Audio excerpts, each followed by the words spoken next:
Hola a todos, bienvenidos a nuestra inmersión profunda. Hoy vamos a adentrarnos en la historia de Theranos, una empresa que prometía revolucionar los análisis de sangre. ¿Os imagináis un futuro donde solo necesitaríais una pequeña muestra para haceros un análisis? Increíble. Esa era la idea que Elizabeth Holmes vendió al mundo. Exacto. Y no solo eso, pero nos aseguraba que esos análisis serían más baratos y rápidos que los tradicionales. Ah. Una propuesta irresistible que logró captar la atención de inversores y medios de comunicación, convirtiendo a Holmes en una estrella del emprendimiento. Y para esta inmersión profunda nos basamos en un artículo de la Wikipedia en español sobre Theranos. Ah, Y la verdad es que la historia tiene todos los ingredientes de una buena novela. Una joven visionaria, promesas revolucionarias, inversiones millonarias y una caída estrepitosa. Lo que me parece fascinante es cómo esta empresa que llegó a valer 10.000 millones de dólares se desmoronó tan rápidamente. Empezó como un sueño hecho realidad Wow. y terminó convertida en una de las mayores decepciones del mundo empresarial. Totalmente. Comencemos por el principio. Elizabeth Holmes fundó Theranos en 2003 cuando tenía solo 19 años.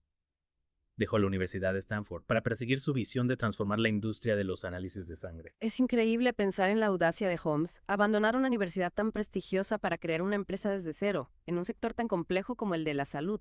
Eso requiere una confianza inquebrantable en tu propia visión. Y desde luego, Holmes sabía cómo convencer a los demás.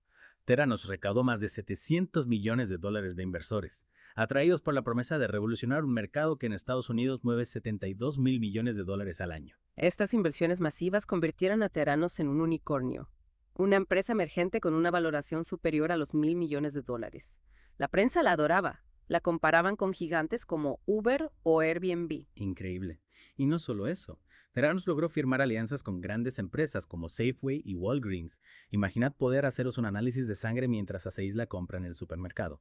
Esa era la idea. Estas asociaciones no solo aportaban capital a Theranos, sino que le daban una legitimidad enorme.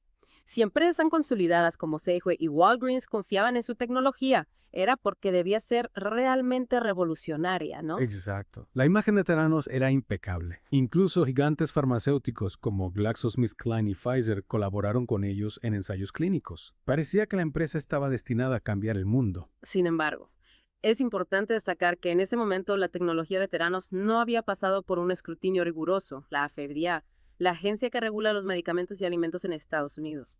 Solo había aprobado una prueba de Theranos para el virus del herpes simple. Ya aún así la expectación era enorme, hasta que en 2015 el periodista John Carreiro del Wall Street Journal publicó un artículo que lo cambió todo. En él Carreiro cuestionaba la veracidad de las afirmaciones de Theranos. Ese artículo fue como una bomba.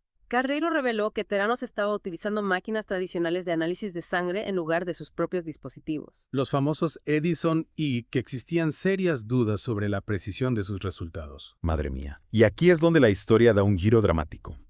Una de las fuentes clave de Carreyrou fue Tyler Schultz, un ex empleado de Theranos y nieto de George P. Schultz, que formaba parte del consejo de administración de la empresa. Imaginar la presión a la que se enfrentó Schultz al denunciar las irregularidades de una empresa tan poderosa, y encima con su propio abuelo involucrado. Las revelaciones de Carreiro desencadenaron una serie de investigaciones y demandas contra Theranos. Vaya. Y a partir de ahí la empresa entra en una espiral descendente de escándalos, litigios y problemas con los reguladores. En la próxima parte de nuestra inmersión profunda, analizaremos en detalle cómo se desmoronó el imperio de Theranos y las consecuencias de sus acciones.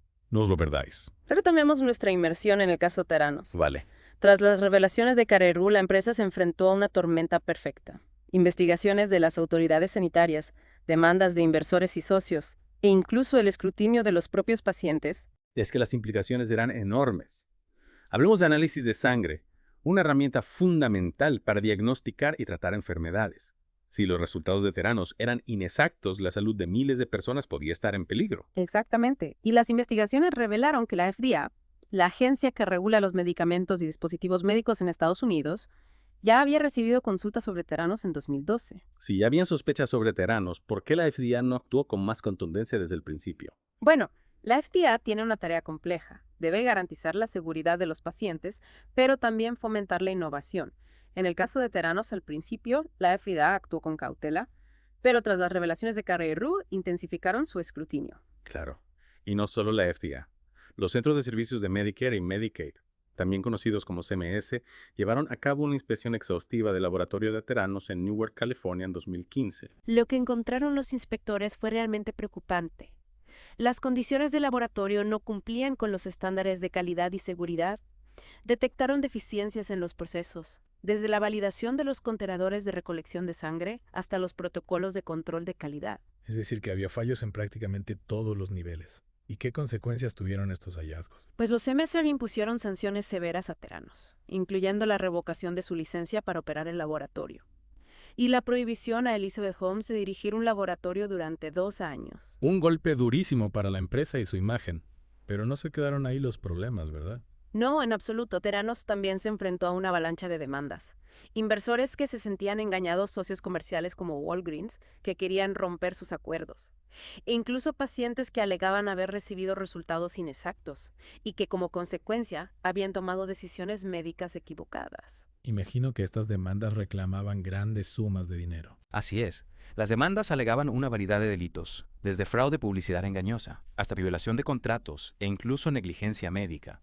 Para intentar contener la crisis, Theranos llegó a acuerdos extrajudiciales con muchos de los demandantes, pagando millones de dólares en indemnizaciones. Pero el golpe definitivo llegó con las acusaciones penales, ¿no? Exacto. En 2018, el fiscal federal del Distrito Norte de California acusó a Elizabeth Holmes y a Ramesh Sanibalwani, el expresidente de Theranos, de múltiples cargos de fraude electrónico y conspiración para cometer fraude electrónico. ¿Y en qué se basaban estas acusaciones tan graves? La acusación alegaba que Holmes y Balwani sabían que la tecnología de Theranos no funcionaba como prometían, pero que ocultaron esa información a inversores médicos y pacientes para seguir captando fondos y mantener la imagen de éxito de la empresa. Es decir, que no era simplemente un caso de una tecnología que no cumplía con las expectativas, sino de un engaño deliberado y a gran escala. Correcto. La acusación pintaba a Holmes y Balwani como los artífices de un imperio de mentiras, manipulando datos, ocultando información, incluso utilizando tácticas de intimidación para silenciar a quienes cuestionaban la empresa. Pero si la tecnología no funcionaba, ¿cómo lograron engañar a tanta gente durante tanto tiempo? ¿Cómo es posible que nadie se diera cuenta del fraude antes? Esa es una pregunta clave. Y parte de la respuesta está en la cultura empresarial de Silicon Valley, donde a veces se prioriza la velocidad y el crecimiento por encima de la transparencia y el rigor. Es decir, que el famoso fake it till you make it se les fue de las manos. En cierto modo sí, Theranos se convirtió en un símbolo de los excesos de esa cultura. Prometieron una revolución tecnológica sin tener realmente la tecnología que la respaldara. Y lograron convencer a muchos cegados por la promesa de grandes beneficios y la fascinación por la innovación disruptiva. Es fácil dejarse llevar por la emoción del momento, sobre todo cuando hay figuras carismáticas como Elizabeth Holmes liderando el camino. Pero este caso nos enseña que el escepticismo y la verificación independiente son fundamentales. Totalmente. No podemos confiar ciegamente en las promesas, por muy atractivas que parezcan los inversores. Los medios de comunicación, los reguladores, todos tenemos la responsabilidad de analizar las cosas con ojo crítico y no dejarnos llevar por el bombo publicitario. Hablando de reguladores, ¿crees que la FDA y los CMS podrían haber hecho algo más para evitar este fraude? Es un tema complejo. Algunos argumentan que las agencias reguladoras deberían haber actuado con más rapidez y contundencia desde el principio. Otros defienden que la FDA y los CMS actuaron dentro de sus competencias y que es difícil detectar un fraude tan elaborado cuando la propia empresa se esfuerza por ocultarlo. Es un debate que seguramente continuará durante mucho tiempo. Pero más allá de las cuestiones legales y regulatorias, el caso Theranos también nos invita a reflexionar sobre las implicaciones éticas de la tecnología. Sin duda, la cultura de secretismo y la intimidación que reinaba en Theranos impidió que las voces críticas se escucharan.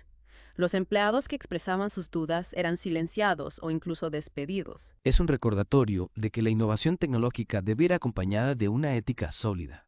No podemos permitir que la búsqueda del beneficio económico eclipse los valores humanos fundamentales. Exacto. Es necesario fomentar una cultura empresarial donde la transparencia, la honestidad y la responsabilidad sean los pilares fundamentales, y donde los empleados se sientan seguros para expresar sus dudas y denunciar cualquier comportamiento irregular. Al final, el caso Theranos nos deja con una pregunta inquietante. ¿Cómo podemos asegurarnos de que la tecnología se utiliza para el bien común y no para el enriquecimiento de unos pocos a costa de la salud y el bienestar de la sociedad? Esa es la gran pregunta que debemos hacernos. Y no hay una respuesta fácil. Requiere un esfuerzo conjunto de gobiernos, empresas, instituciones y ciudadanos para crear un ecosistema donde la innovación tecnológica se desarrolla de forma ética y responsable. Y con esto concluimos nuestra inversión profunda en el caso Theranos. Esperamos que os haya resultado interesante y que os invite a reflexionar sobre el papel de la tecnología en nuestras vidas. Recordad que la información es poder, investigad, cuestionad. Y no os dejéis llevar por las apariencias. Solo así podremos construir un futuro donde la tecnología se utilice para mejorar la vida de todos,